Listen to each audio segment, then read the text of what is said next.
The death penalty is something that should be known as a way to deliver justice, but unfortunately has been corrupted for the use of injustice. The concept of justice has been undermined when the government seems to be lazy to put forth its best efforts to solve a case. Sadly, this form of punishment is issued too loosely, not realizing that this is an irreversible act that has ruined families for years. In a society that values human life and dignity, can we continue to support a system that risks taking an innocent life, all for the name of justice? We see in the news how fast people are accused of committing crimes with little evidence. We as a society are very quick to judge and turn on the person being accused, even though we have nothing to do with the situation. What if we changed our view on the people until they are proven guilty? The death penalty was once a form of punishment that originated in the 16th century and is unfortunately still around. While in today's world it is used for extreme cases, people after their deaths are found innocent after it's already too late. This is why the death penalty should no longer be a form of punishment for those who are convicted of a wrongdoing and have it finally abolished. George Stinney Jr. was the youngest person to be executed by the death penalty in the last century. He was a 14-year-old boy raised in Alcolu, South Carolina, and he was convicted of the murder and rape of 7-year-old Mary Emma Thames and 11-year-old Betty June Binnicker in the late March of 1944.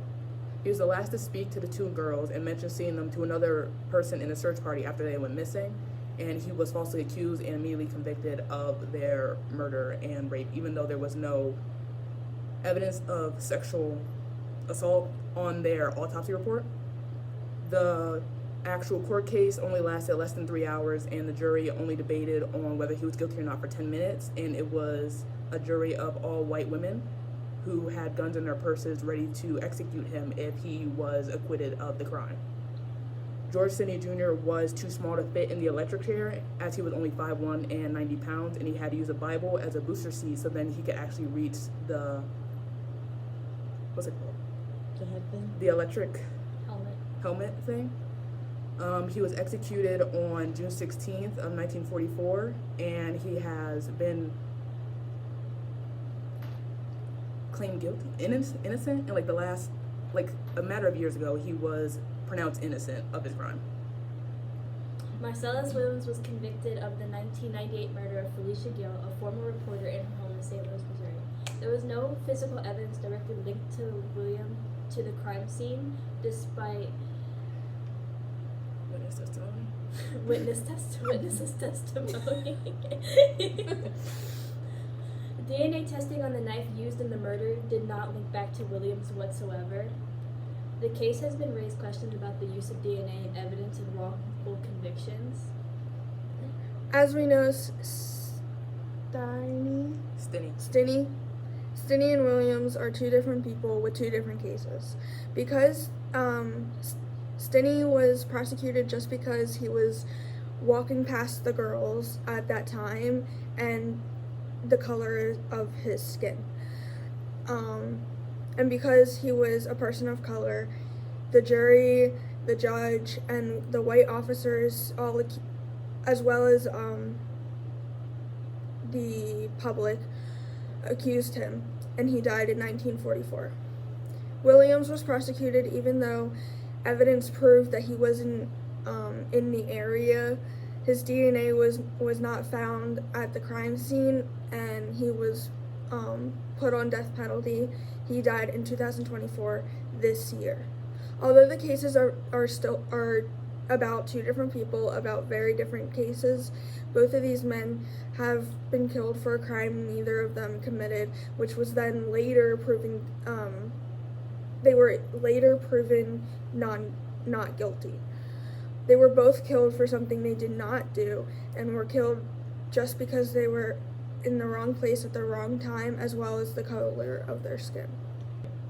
Just Mercy is a movie inspired by the true story of Walter McMillan, who was wrongfully convicted of murdering a young white woman. He was miles away with his family at the time, and was convicted only based on a false testimony of a white criminal that was actually wanted at the time. So clearly they went against McMillan because he was a black man. And so in the movie Just Mercy, we see that McMillan faces injustice on death row for a crime he did not commit. And this shows a great example of how injustice could come so close to the system. We can see how injustice is pushed upon minorities who have fewer chances of standing up for themselves and facing prejudice just because of the color of their skin.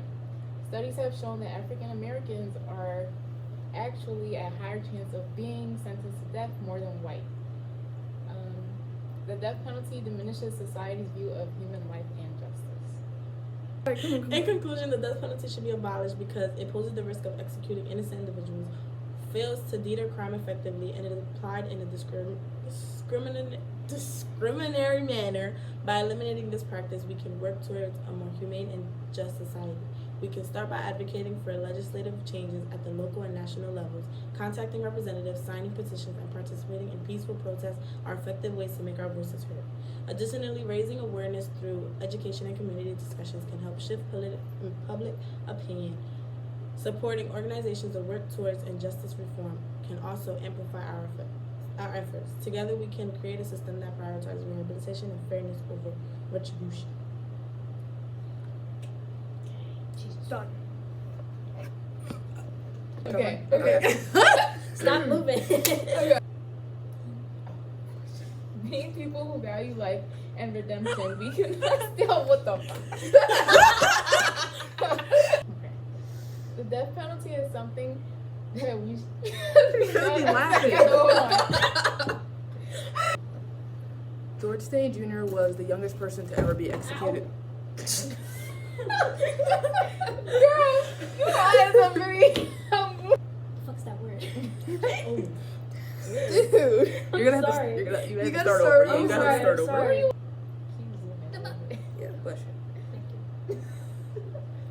Oh, No there's physical word. evidence. What's the word where it's like you go based off someone's word?